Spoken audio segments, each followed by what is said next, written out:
राधे राधे दोस्तों, मैं सुचि गुप्ता द ब्लेसिंग से। तो सोचा आज आप लोग से कुछ साझा किया जाए, क्योंकि कई टाइम से मैंने कुछ साझा नहीं करा है, ना ही कोई शेर शायरी, ना कोई न्यूज़ वगैरह।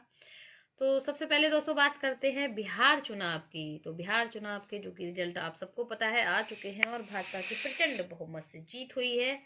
लेकिन इसके साथ ही सबसे मजेदार बात है कांग्रेस की कि हम तो डूबेंगे सनम, तुमको भी ले डूबेंगे जैसा हाल कांग्रेस ने कर रखा है।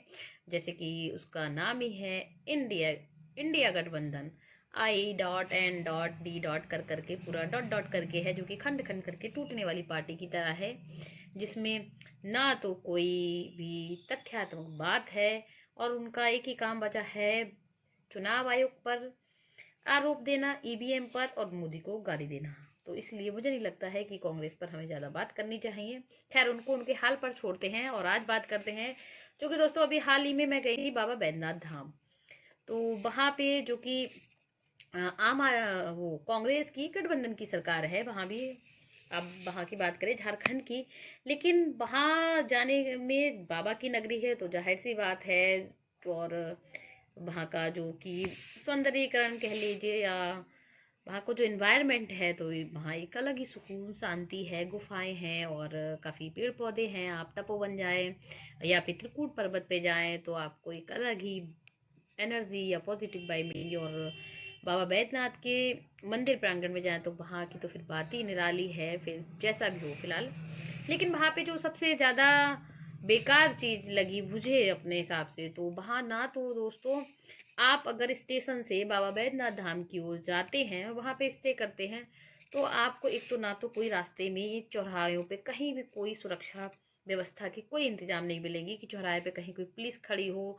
और तो और वहाँ लाइटिंग की सुविधा भी दोस्तों इतनी बेकार है कि अगर रात में आप अपने होटल से अगर आप चेकआउट करते हैं, तो फिर आप जब रात में जाते हैं तो घोर अंधेरा होता है। कहीं कोई अगर मतलब ऊंच नीच हो जाए तो ना तो कोई प्रशासन, ना कोई पुलिस, कोई देखभाल नहीं, कोई मतलब टूरिस्ट का वहाँ कोई देखा हाल नहीं है कि अगर रात बिरात कुछ हो जाए तो आखिर वो किसको जिम्मेदार कहें उनकी सेफ्टी सुरक्षा के लिए। इस चीज़ का मतलब मुझे लगता है अपना यूपी उत्तराखंड बहुत बेटर है। यहाँ तक कि आप हरियाणा में भी चले जाएं, दिल्ली साइड भी चले जाएं, और यूपी के राज्य कानपुर, बरेली, गाजियाबाद, लखनऊ इधर भी चले जाएं। यहाँ तक कि इनके छोटे इलाकों में आप बरेली तक भी चले जाएं, तो वहाँ भी जो सौंदर्यीकरण हो रखा है और जो चौराहों पे पुलिस जगह जगह खड़ी है सेफ्टी के लिए, वो शायद झारखंड में इस चीज़ की बहुत कमी है। तो झारखंड में उस सरकार को वहाँ पे जो बन रखी है उसको इस ओर शायद ध्यान देना चाहिए और झारखंड वासियों की आवाज़ सुननी चाहिए। क्योंकि वहाँ मैंने जिन लोगों से भी इस विषय पर बात करी कि यहाँ ऐसा क्यों है, यहाँ कोई व्यवस्था नहीं है। और इसके साथ ही दोस्तों मंदिर प्रांगण का भी यही हाल है कि बाबा की कृपा से बाबा के भक्त जो कुछ भी वहाँ करते हैं, तो उस हिसाब से वहाँ मंदिर का कोई रेनोवेशन नहीं, कोई कुछ नहीं, ना कोई सफाई। और इनफैक्ट जहाँ से हम दर्शन के लिए बाहर से लाइन में भी लगते हैं ना, घंटों लाइन में लगने के बाद जब अंदर आप सोचते हैं कि अब आपको बाबा के दर्शन अच्छे से मिल जाएंगे, तो वीआईपी कोटे का जो पैसे दे के जाते हैं या नॉर्मल जो जाते हैं, 20 से मंदिर के अंदर से एक लाइन उसमें जाके मर्ज हो जाती है।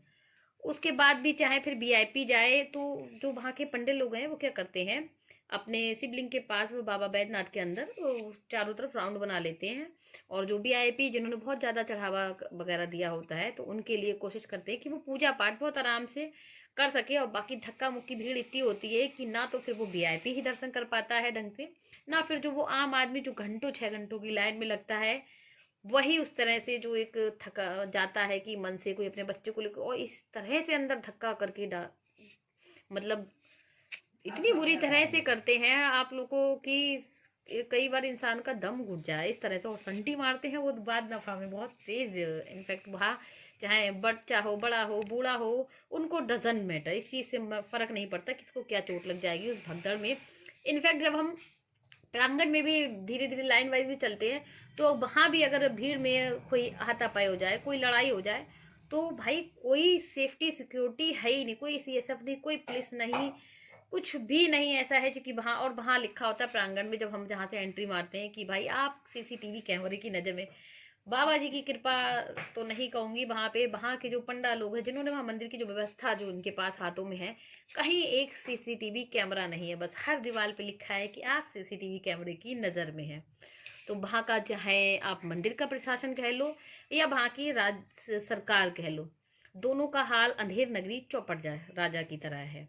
तो वहाँ की जनता भी, मुझे लगता है जितना मेरी वहाँ से बात हुई, हर कोई वहाँ परेशान है इस चीज़ से, चाहे फिर वो शिक्षा के लेकर हो, चाहे डेवलपमेंट के ऊपर हो।